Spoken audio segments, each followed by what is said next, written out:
Ве поздравувам на почетокот на уште една епизода од емисијата 360 степени на МРТ1.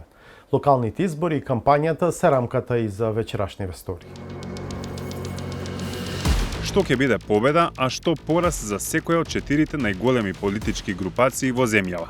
Доколку Дуи успее да земе Тетово или Чаир, онаму каде што досега влем владе, тоа би било победа за нив, иако јас не го очекувам. Не гласачите на Чаир, туку сите граѓани во државата велиме добро се, ако победи едниот во Чаир или другиот, тоа е крај на едниот или другиот. Така ја поставя работата на се или ништо. Ѓоргиевски за себе вели дека е неконвенционален политичар. Така го објаснува и слоганот "Прво човек, потоа градоначалник".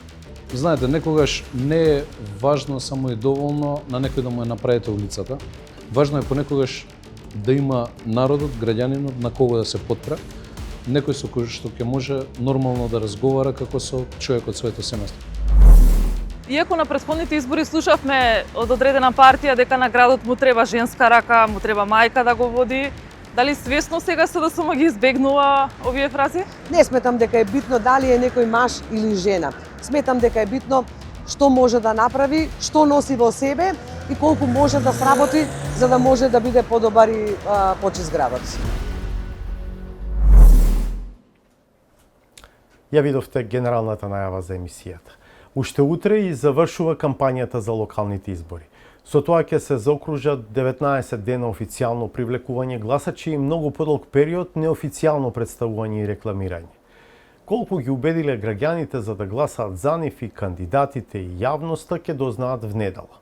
Вечерва пак ние објавуваме кратка анализа во која го поставуваме прашањето што ќе биде победа, а што пораз за четирите најголеми политички групации во земјава. Михаил Милошевски. Остануваат помалку од 60 часа до стартот на гласањето за локалните избори и малку повеќе од 24 часа до финишот на кампањата за придобивање на гласачите. Со истите трикови децении наназад. Да одбраниме куќата, што ја градиме со децении. Предстојните избори, иако локални, сепак се повеќе од тоа. ВМРО, ДПМН и СДСМ ќе се мерат со резултатот од претходните парламентарни.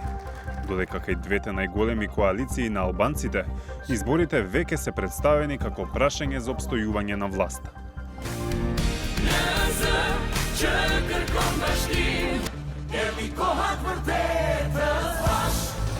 Што ќе биде победа, а што пораз за секоја од четирите најголеми политички групации во земјава? Е прашањето што го поставуваме во оваа сторија.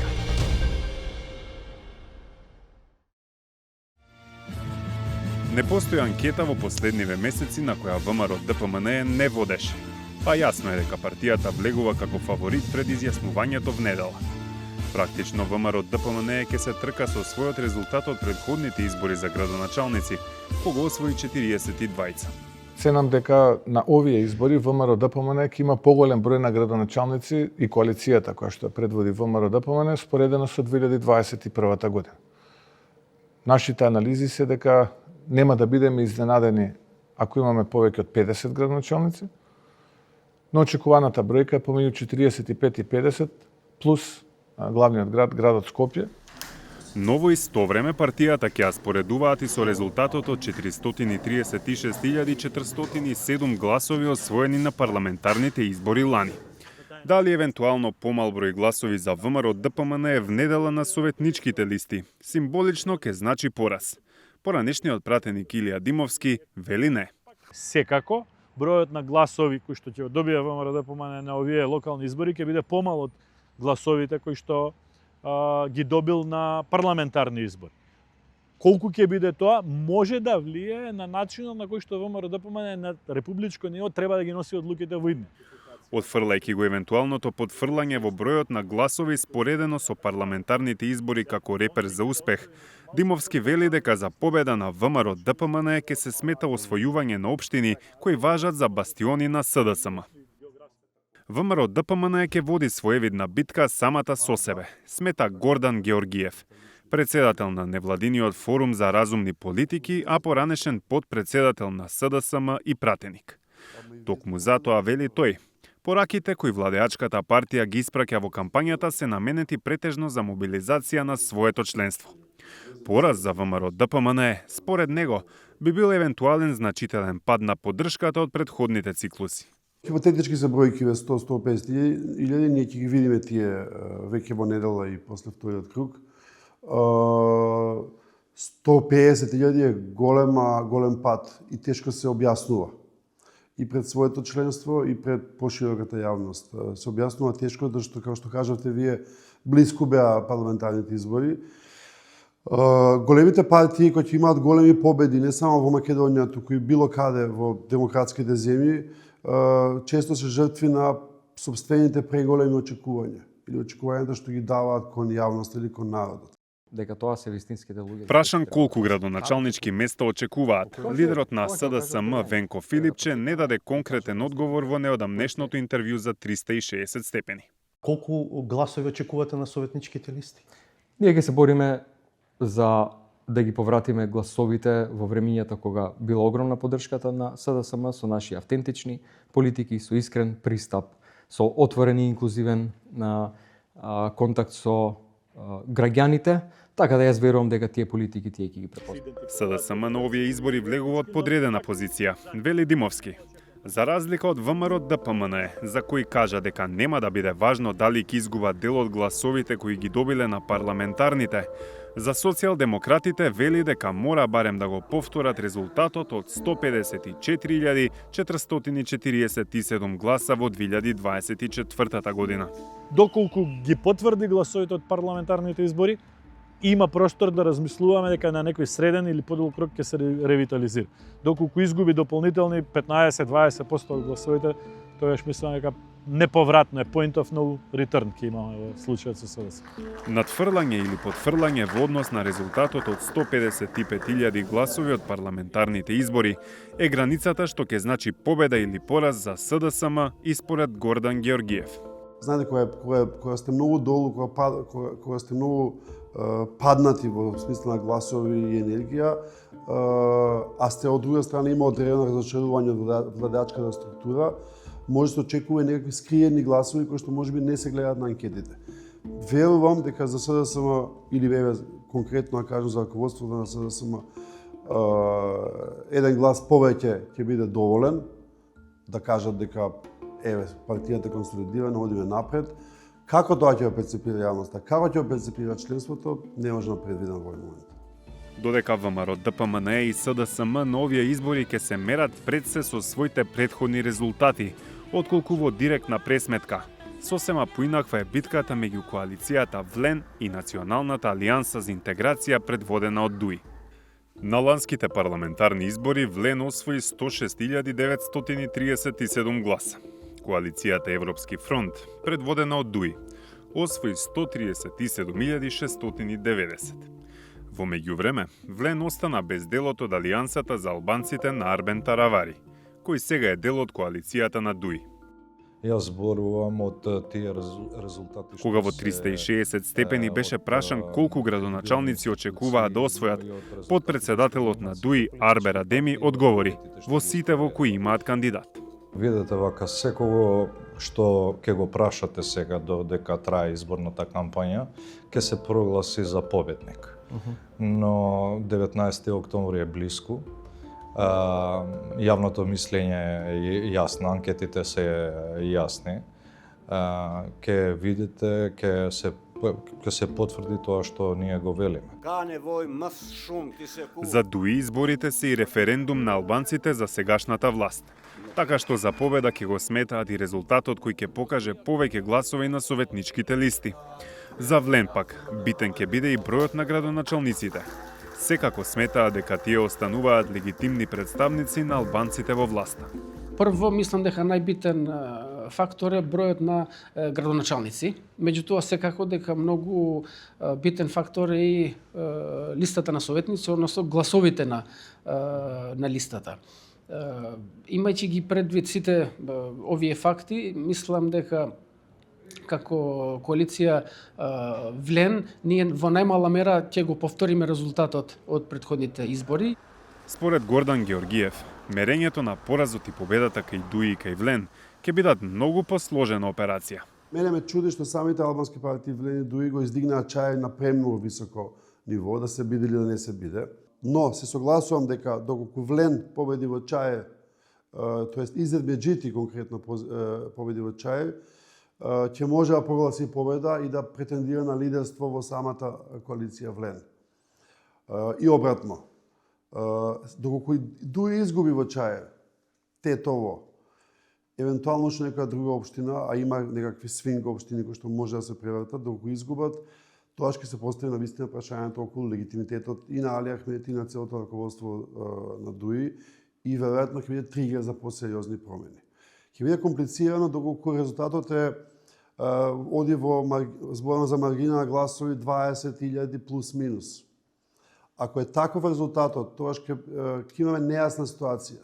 Албанските партии ќе почнат да бројат или гласови, или советници, или број на градоначалници. Тоа е тешко мерливо. И според Илија Димовски, победата во албанскиот блок ќе се мери по повеќе параметри, но не очекува голема разлика меѓу главните опоненти.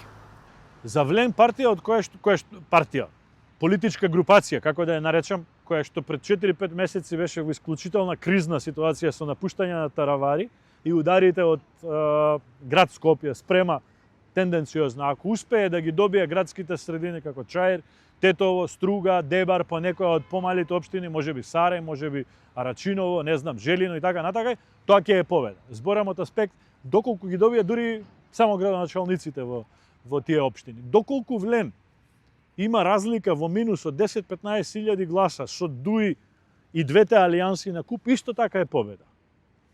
Вајс верса за ДУИ.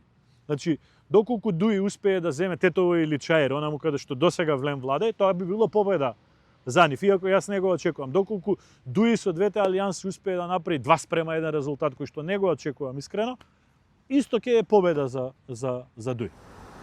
За проверка нема да чекаме долго.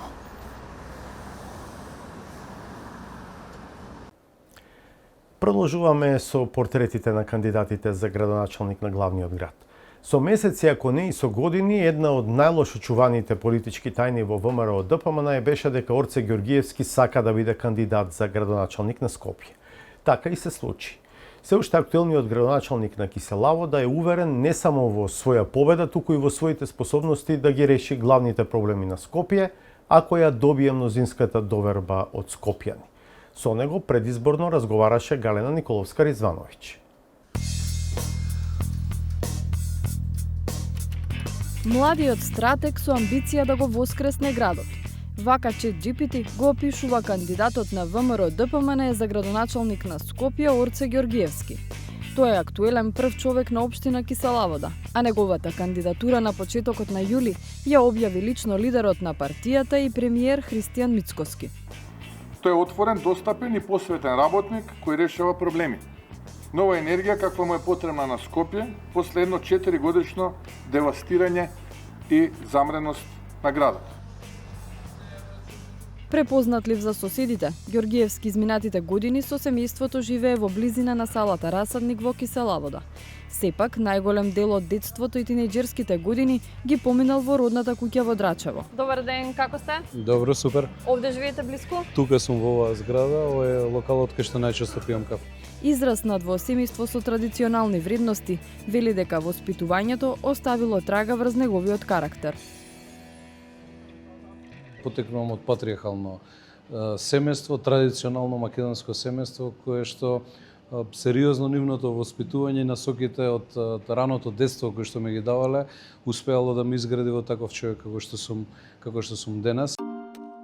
Слободното време, вели, се труди да го помине со синот и сопругата, а барем 2 пати месечно и на ручек кај родителите. За спорт нема многу време. Во помлади години тренирал кикбокс, а сега повремено оди во тератана. Во однос на образованието има необична комбинација. Споменавте средно медицинско лаборант, потоа на факултетот за политички студии во Скопје. Што ве премисли? Генерално од секогаш сакав да работам за граѓаните, за народот. Иако перцепцијата во пораната младост ми беше дека тоа треба да го правам низ медицината, предпоставувам дека сплетот на околности, мојот партиски активизам во прво време, обкружувањето со луѓето со кои што и ден денеска се дружам и се мои блиски пријатели Тимчо, Муцунски би го споменал, Владимир Неловски, председател од Мицкоски, многу години наназад функционираме заедно и соработуваме. Влијаеше да се насочам кон, да завршам политички студии на универзитетот тука во Скопје. Сакав да влезам во пракса и да пробам да ги променам работите и мислам дека успешно тоа го правам изминатите 4 години. Сега бидејќи споменавте нели политички студии, ако не се лажам, мислам ако добро се сеќавам, имаше еден почитуван професор на политички студии кој на студентите во прва година им велеше дека политиколог и политичар е како криминалец и криминолог. Така е. Точно ли е тоа? Па да, видете, политички, теоретски, ние можеме да ги анализираме процесите. Пак и од друга страна, сметам дека доволно долги години во државата теоретски се констатирале состојбите, но никој не влегол во коштец да ги решава проблемите, како што сметам дека јас тоа го правев изминативе 4 години во мојата општина, но верувам дека истото, со иста динамика, исто темпо ќе го правиме во градот Скопје наредните 4 години. Георгиевски пред да се вклучи во политика работел во приватниот сектор. Имал бизнис поврзан со возила, потоа со градежништво, а 10 години работел и во приватна компанија од областа на енергетиката. Искуството стекнато во бизнис секторот му помага во политиката, вели тој. Не е тајна дека неговите аспирации за градоначалник на Скопје се од поодамна. Па пресудно во одлуката тој да биде кандидатот на ВМРО ДПМН била добрата позиција на внатрепартиските анкети. Тој верува дека промената е можно да се направи. Вашиот кандидат за градоначалник на Скопје, Орце Георгиевски.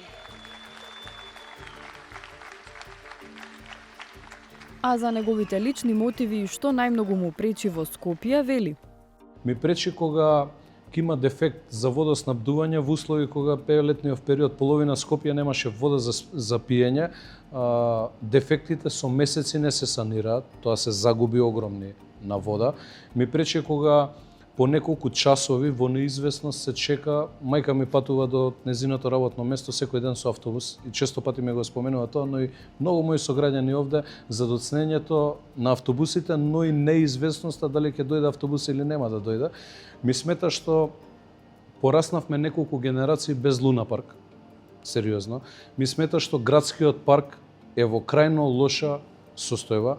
Ми смета кејот, кога ќе прошетам заедно со моето семејство, состојбата во која што се наоѓа истиот. Георгиевски за себе вели дека е неконвенционален политичар. Така го објаснува и слоганот "Прво човек, потоа градоначалник".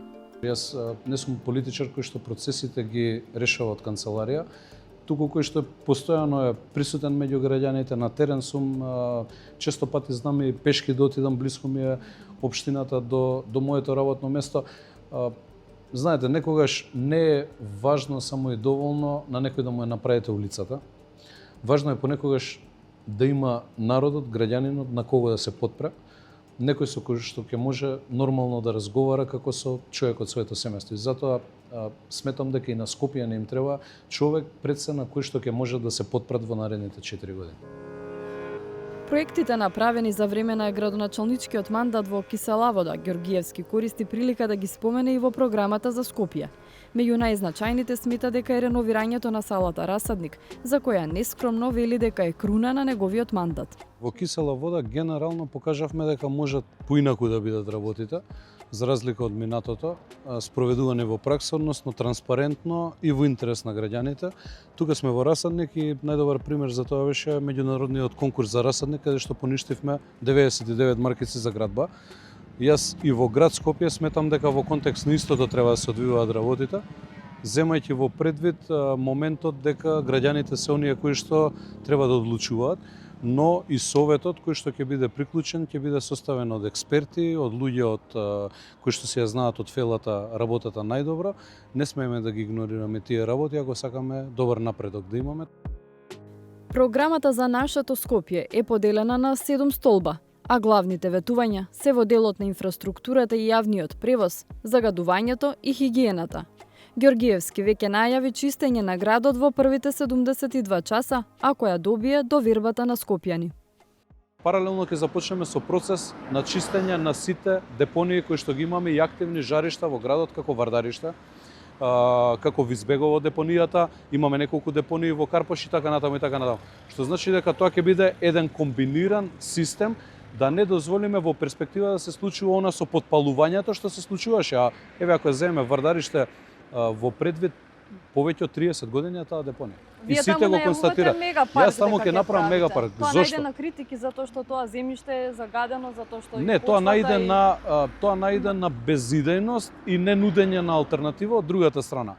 Кој е мојот план? Значи за Вардариште има конкретна физибилити студија, изработена од 2014 година. Што вели физибилити студијата?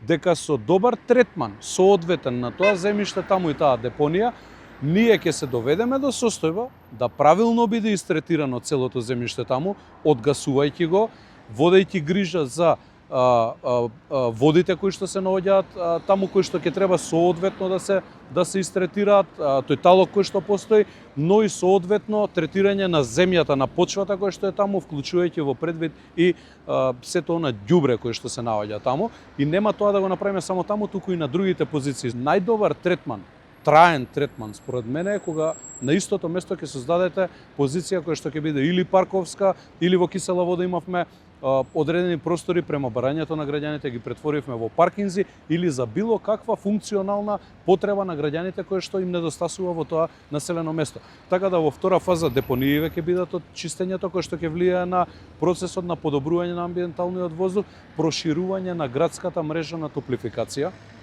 Во оние зони каде што нема можност да се проширува повисоките зони во Скопје, топлотни пумпи од страна на градот Скопје ќе бидат субвенционирани за набавка, затоа што тоа е од една страна најекономично за домаќинствата, од друга страна на долг рок го решаваат загревањето на своите домаќинства, големи акции за зеленување, за пошумување на Скопје и сет на други мерки кои што ќе ги примениме. Во однос на јавниот превоз, најавувате набавка на нови автобуси секоја година, градски воз и брз автобуски превоз или скратено БРТ.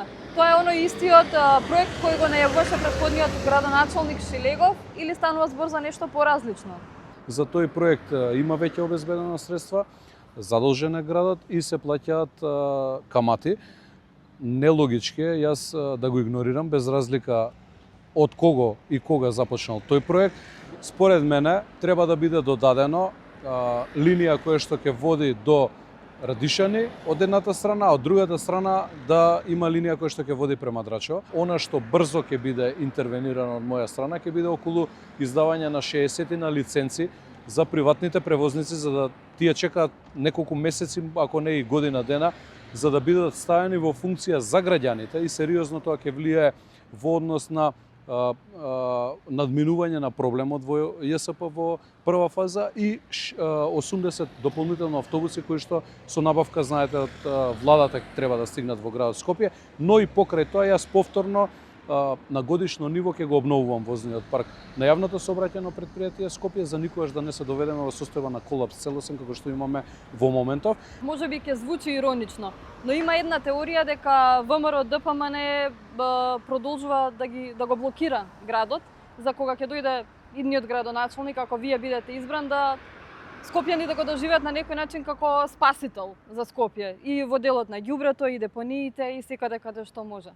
Видете, пренесериозна теорија е тоа на политичките опоненти наши. Ние треба да земеме во предвид кој раководи со градот во моментов. Еве ако земеме да го видиме конгломератот од директори во моментов на позиции, ќе видите таму представници на политичката партија Левица, на политичката партија дел од нив се Социјалдемократскиот сојуз, политичката партија ДУИ. Во моментов нема таму директор кој што доаѓа од редовите на ВМРО ДПМН. Јас мислите дека би си дозволил еве контењерите овде да ги видите во каква состојба се, неиспразнети, нашите служби општински наместо на позиции кои што се општинска надлежност го собираат отпадот од околу контењерите кои што е надлежност на градот Скопје. Ние трошиме наши и така е во цело Скопје. Ние трошиме наши ресурси, нашите луѓе даваат се од себе кои што работат во службите за да ги амортизираме состојбите негативни кои што ги предизвикува градот Скопје. Ѓоргиевски е убеден дека како и на локалните избори во 2021 година, така и сега ќе успее да го освои градоначалничкиот мандат уште во првиот круг од локалните избори. Но ако сепак има втор круг на гласачкото ливче како против кандидат, очекува да се најде Каја Шукова од СДСМ. Колку често слушате за министер кој откако му завршил мандатот, продолжил да работи како службеник во ресорот што го раководел? Примерот не е од друга држава, туку од нашава и е дел од животната приказна на Каја Шукова, кандидатката на СДСМ за градоначалничка на Скопје. Славица Филиповска-Иванова ни носи и други сегменти од животниот пат, но и уште поважно и главните ветувања како Шукова планира да го направи Скопје подобар град за живење, ако биде избрана на функцијата. Констатирам дека Каја Шукова е избран за министер кој ќе раководи со Министерството за животна средина и просторно планирање. Изјавувам дека функцијата ќе ја вршам совесно и одговорно и ќе го почитувам уставот и законите на Република Северна Македонија. Кандидат за градоначалник на Социјал-демократскиот сојуз на Македонија за град Скопје ќе биде партиската подпредседателка, поранешната министерка Каја Шукова. Ви благодарам што верувате дека можам да го водам Скопје. Родена и израсната во Скопје, гимназијалка од Никола Карев, во тинеџерските години хористка, а подоцна инженерка-технолог. Каја Шукова по извесен период во приватен сектор во фирми како Пивара и Солета, професионалната кариера ја гради во Министерството за животна средина од самото формирање на институцијата. Од советничка раководителка, државна секретарка до министерка на ресорот во кој остана и по престанокот на министерската функција. Благодарам за можноста, очигледно треба да го обелувам побрзот на јавната администрација. Од лани таа е една од четворицата подпредседатели на СДСМ. Приватно, Каја Шукова е мајка на 2 деца, а слободното време го користи за прошетки со сопругот и миленичето. Ајде. Добро утро. Добро утро, како сте? Добро, како сте вие? Добро, одлично. Еве утринска прошетка. Вака ни започнува денот. Колку време чувате миленик? Па Дина е 1,5 година. Мала е уште. Мала е уште е многу пргава. Додека го снимавме интервјуто, грижата за куќето ја презеде сопругот. Ова е малото каде што јас израснав. Тука во близина е мојата семејна куќа. И ова е паркот во кој што како деца растевме. Многу се дружевме тогаш, сите бевме надвор. После училиште, после обврските кои што ги завршевме за училиште, игравме народна, игравме џамија. Дали ве собираја дома порано поради загаден воздух, поради небезбедност? Тогаш не. Градежната експанзија го изменила и Тафталиџе од детството на Шукова.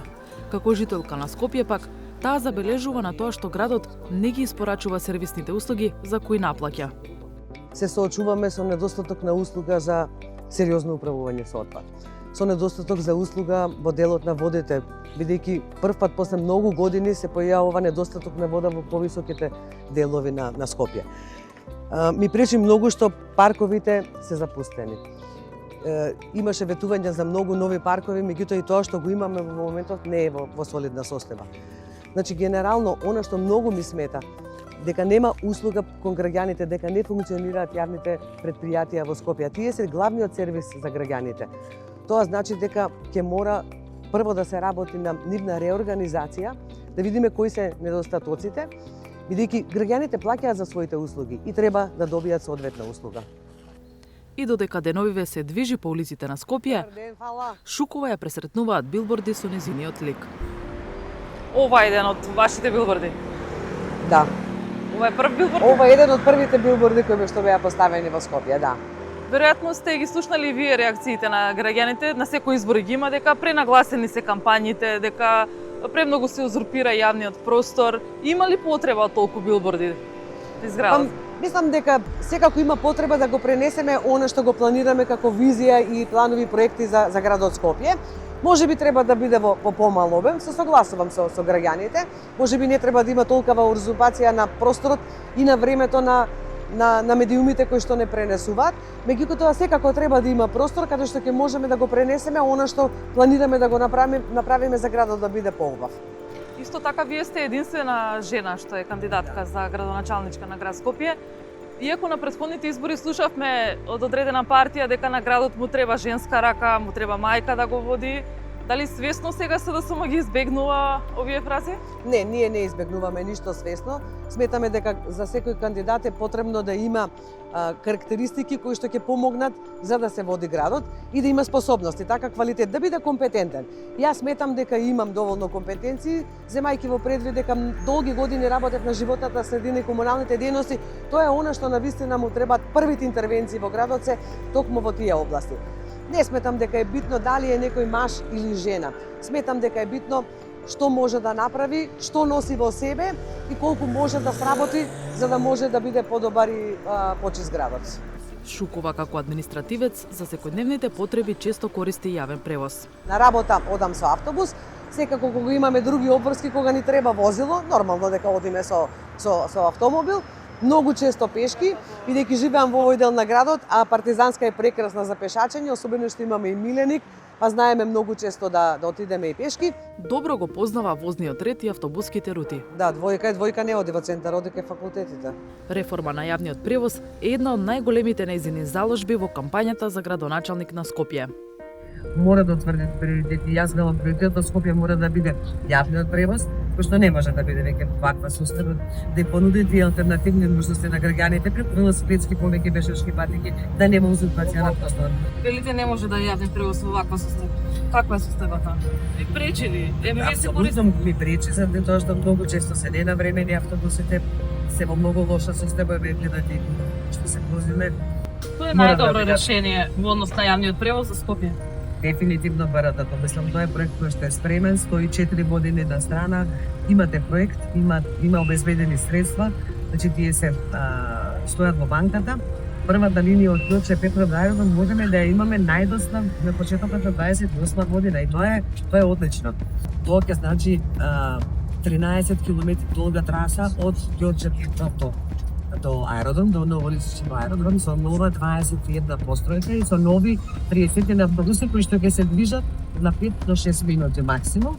И само на едната линија има капацитет на пренос на 65.000 граѓани во еден ден, што е исклучителна алгоритм. Паралелно додека се гради оваа линија исток-запад, ќе се направи најоптималното решение за север-југ, што значи дека и тие два дела од градот ќе се поврзат. И секако паралелно да се набавуваат секоја година нови еколошки автобуси кои што ќе ги ранат овие две линии, разбирате, од сите делови на градот. Од Карпош до центар стигнавме за 10 минути надвор од шпицот во скопскиот сообраќај. Ова е рутата по која Каја Шукова оди на работа до Министерството за животна средина. Попатно ја пресретнуваат и символите на Скопје, како градскиот трговски центар. Какви спомени ви буди овој символ на градот и како ги толкувате оние коментари дека за џабе го гушкавте ГТЦ? Па не би рекла дека е ништо џабе. Прво да кажеме дека во времето кога се изгради ГТЦ беше еден од најмодерните објекти во градот. И јас сум многу среќна што остана инфраструктурата, односно архитектурата иста како и денот кога е изграден. Мислам дека градски трговски центар, впрочем тоа и неговото име го кажува, треба да се врати под управување на градот. Има многу простор кој што може да се даде на младите, може да се направат многу хабови, многу места каде што младите, па и возрастните можат да се дружат. Управувањето во моментов е под државата. Мислам дека тоа не е соодветно и дека треба да го вратиме на градот како еден од објектите кој што е символ за Скопје. Шукова би сакала Скопје да е и почисто и вели дека има решение. За да го промените управувањето со отпад, вие прашањето мора да го решите системски и мора да воспоставите одржлив систем за управување со отпад. Што значи одржлив? Тоа секако се поврзува и со циркуларната економија или кружна економија која што вели отпадот селектирај го, реупотреби го и што помалку депонирај финално на депонија. За сето тоа да се спроведе, ќе мора да се набават нови канти, нови контейнери, бидејќи овие во моментот се девастирани, и ќе мора да се набават и нови камиони.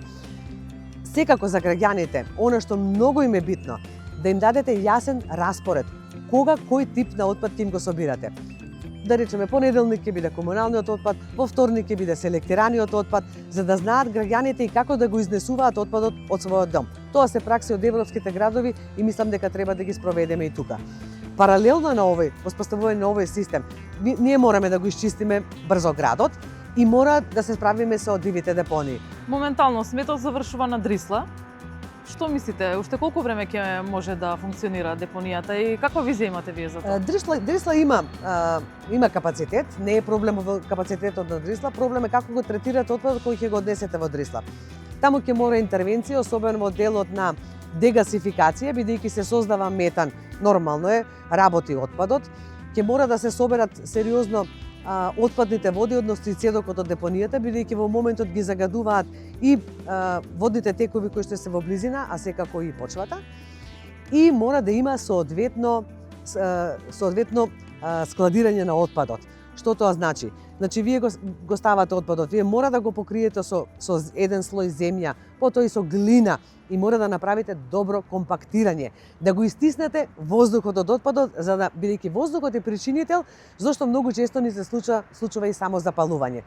Така да рехабилитација на Дрисла секако, и таа е дел од системското решение кое што го планира државата. Собирањето, транспортирањето и управувањето со комуналниот отпад се важни, но не единствени точки од програмата на Каја Шукова. И таа сака модерен и убав град и вели дека не треба да бидат проблем политичките разлики на локалната со централната власт, ниту пак да се преувеличува локалниот политички надпревар. Иако се ова, нели како викаат некои комунални избори, сепак кај нас сите процеси се предимензионираат некако, па дури на претходните локални избори имавме и оставка од вашиот партиски лидер. Можат ли и овие избори без разлика на исходот да бидат пресвртница за СДСМ и каква? Ние не гледаме така на овој процес, иако да, за жал, вашата констатација дека наместо локални избори на моменти прераснуваат како да се парламентарни избори. Од минатите избори 24-та година до денешен ден ние работиме на консолидација на партијата. Беше тешко првите неколку месеци, меѓутоа како поминува времето, се поголем дел од партиските членови се враќаат во партијата и се поголем дел на граѓани ни пристапуваат и велат дека не се задоволни од она прво што го гледаат 4 години на локална власт, со која што управуваше ВМРО ДПМН и со градот Скопје, и со најголем дел од општините во градот Скопје, но и со ова што се случува и на централно ниво, година и пол од кога ја превзема и централната власт. На граѓаните им требаат решенија, брзи решенија, прво за да стане Скопје убав и модерен град, и им требаат убави решенија и добри системски решенија за да се зголеми стандардот на граѓаните, за да се зголемат платите, бидејќи тоа се основата за нормален живот на секој граѓанин во државата. Шукова, ви благодарам. Ви благодарам и на вас.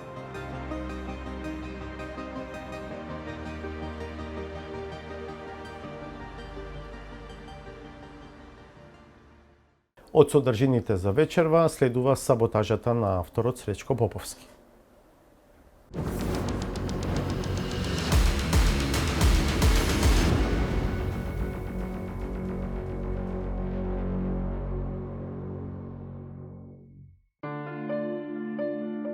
Практично невидливите на овие избори на секаков можен начин се обидуваат да стасаат до публиката. Во овие времиња кога владе оттуѓеност, гостопримството е ценето, а изгледа убаво кога се нуди некаков привид на топлина. Добар ден и добро дојавте, чувствувате се како дома. Благодарам многу и се чувствувам многу удобно, многу прекрасно ваше. Баш ми е мило. Тоа сепак не значи дека секој може да се чувствува комотно, бидејќи во студијата има толку голема фреквенција, што е невозможно да се кренат нозете намаси и да се почувствува домашна атмосфера. Добар ден и чувствувате се како дома во наше студио. Добар ден, секој е добро, добар ден. Веројатно репликата се користи како знак на учтивост, па никој не е невоспитан да каже дека по дома на масата му се пијачка и грицки. Можеби не е на одмет да се размисли на гостинот да му се даде и далечинското за евентуално да смени канал од истата програма и натаму продолжува. Добре дојде и чувствувае се како дома во наше студио. Благодарам на поканата, на презентацијата и ќе видиме. Тие што се надеваат дека ќе видат нешто различно се во грешка. Од тие покрај великодушноста и љубезноста, амбиентот како дома не е доволен за такво чувство, особено што нема, на пример, фрижидер, иако и од него пак излегува истиот лик. Добре дојде и чувствува се како дома во наша студија. И таман кога ќе помислиш дека тој празен од завршува и дека од учтивост се почнува да прераснува, да изгледа како некоја фингирана пријатност, во која од здодевност гостинот ќе го побара пасвордот за Wi-Fi, се случува изненадување.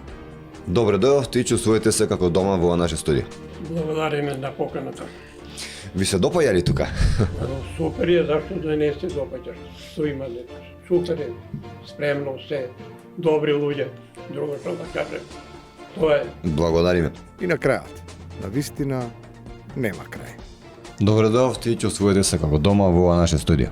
Добро ве најдов. Добар ден и чувствувате се како дома во наша студија. Добар ден, благодарам на поканата. Добре дојде гоци и чувствувате се како дома во наша студија. Добре ве најдов.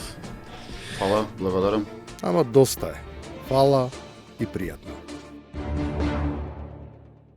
Добар ден и чувствувате се како дома во наша студија. Ова издание завршува, следното е в понеделник по изборите кога ќе направиме анализа на исходот во пресрет на вториот круг од локалните избори планиран за 2 ноември. Пријатно.